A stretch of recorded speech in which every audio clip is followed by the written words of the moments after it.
Hola, hoy vamos a hablarles sobre el arte medieval, un periodo que abarca aproximadamente del siglo V al siglo XV. Este periodo es muy interesante porque no solo se trata de el arte como lo conocemos hoy, sino que era una forma de comunicar ideas, creencias y valores en una sociedad donde la mayoría de las personas no sabía ni leer ni escribir. Durante la Edad Media, la Iglesia tenía un poder enorme. Prácticamente dominaba todos los aspectos de la vida, la política, la educación y también el arte. Es por eso que la mayoría de las obras artísticas de esta época tienen un contenido religioso. No eran hechas solo para decorar, sino para enseñar, para transmitir un mensaje sobre Dios, el bien, el mal y la vida después de la muerte. En cuanto a sus características principales, hay varias que lo definen claramente. Una de ellas es el simbolismo. A diferencia del arte moderno, donde se busca que las cosas se vean realistas, en el arte medieval lo más importante era el significado. Por ejemplo, los colores, las posiciones o incluso el tamaño de los personajes tenían un sentido simbólico.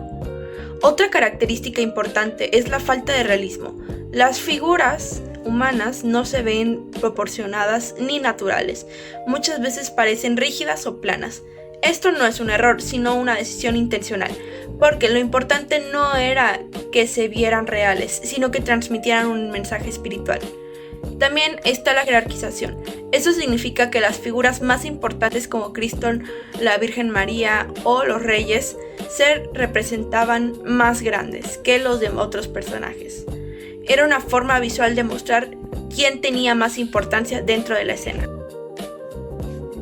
Además, muchas de las obras eran anónimas, es decir, no sabemos quién las hizo, porque en esa época el artista no buscaba reconocimiento personal, sino servir a la religión o a su comunidad.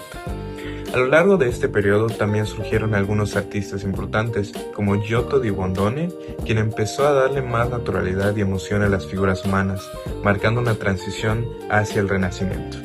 También está Cimabue, que fue uno de los primeros en romper el estilo más rígido del arte medieval, y Duccio di Buonicena, reconocido por sus obras religiosas llenas de detalle y simbolismo. Ahora, para entender mejor cómo se veía este arte en la práctica, podemos analizar algunos ejemplos.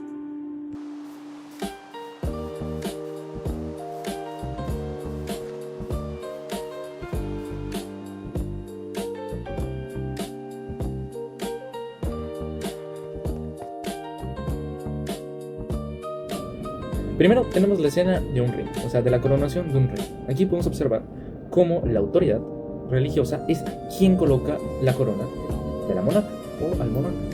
Esto es muy importante porque nos muestra que el poder del rey no solo era político, sino también religioso. Se creía que el rey gobernaba por su voluntad divina, es decir, que su autoridad va directamente de Dios. Esto ayudaba a que el pueblo obedeciera sin cuestionar lo que él dijera. Otra escena nos muestra que un caballero luchando contra un dragón. Aunque se puede parecer una simple historia de fantasía, pues la verdad en ese entonces sí se creía bastante. Sí se creía bastante en los dragones y en los caballeros. En realidad, eso está lleno de simbolismo. El caballero representa una historia de valor, honor, gloria, valentía y mucha fe. Mientras que el dragón simboliza el mal, el pecado, las malas acciones, la falta de honor, la falta de ética, las faltas de muchas cosas. Básicamente lo malo.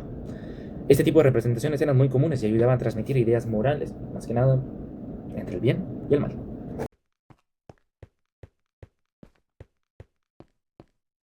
También encontramos una imagen donde un rey está rodeado de figuras religiosas. Esto refleja claramente cómo el gobierno estaba influenciado por la iglesia. No había una separación entre lo político y lo religioso como lo conocemos hoy. Todo estaba conectado y las decisiones importantes muchas veces dependían de la aprobación de las autoridades religiosas.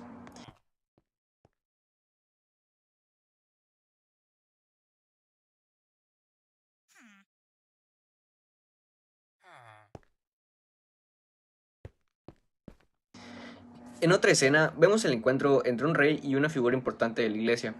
Este tipo de representación muestra cómo los gobernantes buscaban constantemente la bendición o el apoyo religioso para fortalecer su poder. Sin ese respaldo, su autoridad podía ser cuestionada.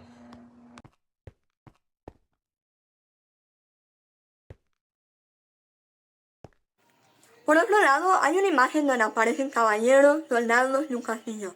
Aquí se representa la importancia de la guerra y la defensa de la sociedad medieval.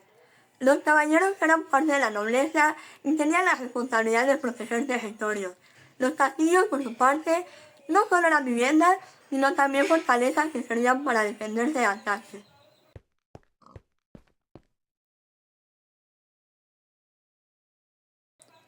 Finalmente, tenemos la escena de campesinos trabajando la tierra.